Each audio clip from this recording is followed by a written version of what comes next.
अरे चंगू, फिर गिर गया? उठ जल्दी, नमक खराब हो जाएगा। अरे जल्दी उठ। चंगू आराम से पानी में बैठा रहा। नमक पानी में घुलने लगा। चंगू, अरे जल्दी उठ।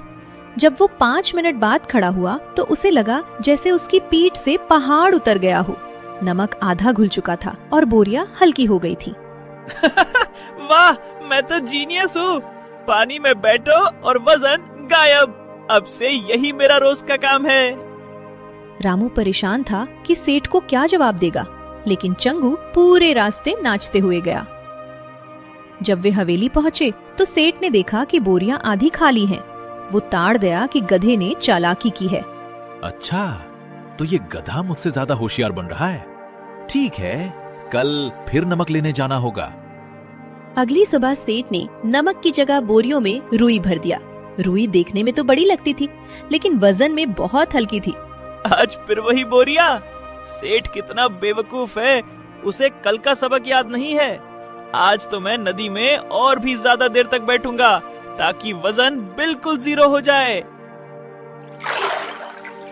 जैसे ही वे नदी के बीच पहुंचे, चंगू ने बिना समय गवाए नदी में गोता लगा दिया।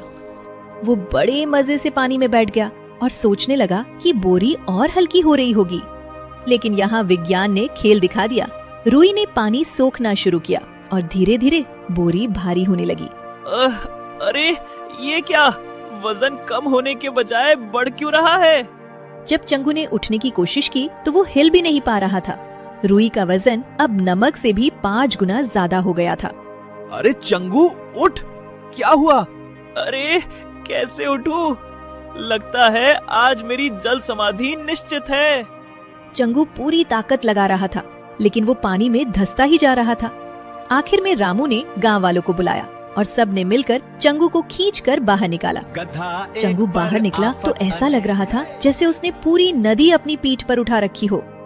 मेरी कमर टूट गई, अब कभी पानी के पास नहीं जाऊंगा। ये इंसान और ये सेठ दोनों बड़े ही खतरनाक हैं। कुछ दिन बाद गांव में सालाना मेला लगा था। रामू अपनी लकड़ियां बेचने मेले में पहुंचा था, लेकिन वहां उसने एक पोस्टर देखा। गधों की दौड़ और बुद्धिमानी की प्रतियोगिता। विजेता को 501 रुपए और 1 टोकरी ताजे सेब इनाम में। रामू ने चंगू की तरफ देखा। चंगू एक हलवाई की दुकान के बाहर खड़ा होकर हवा में उड़ती चाशनी की महक सूंघ रहा था। देख चंगू, अगर तू ये दौड़ जीत गया तो तेरी किस्मत चमक जाएगी।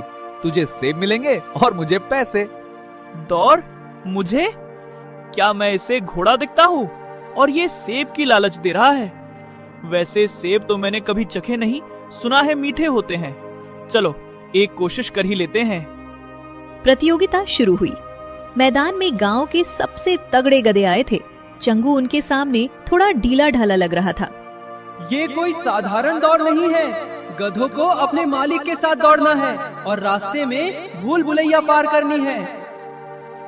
सभी गधे लाइन में खड़े हो गए और सीटी बजी। सब गधे दौड़ पड़े। चंगू ने सोचा कि दौड़ने में बहुत मेहनत है, क्यों ना कोई शॉर्टकट ढूंढा जाए। वो दौड़ने के बजाय धीरे धीरे चलने लगा। बाकी गधे तेज भागने के चक्कर में भूल भुलैया की झाड़ियों में फंस गए।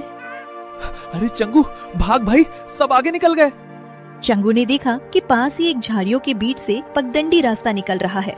उसने पगडंडी का रास्ता पकड़ लिया और झाड़ियों के बीच से घुसकर सीधे फिनिश लाइन के पास पहुंच गया। देखो,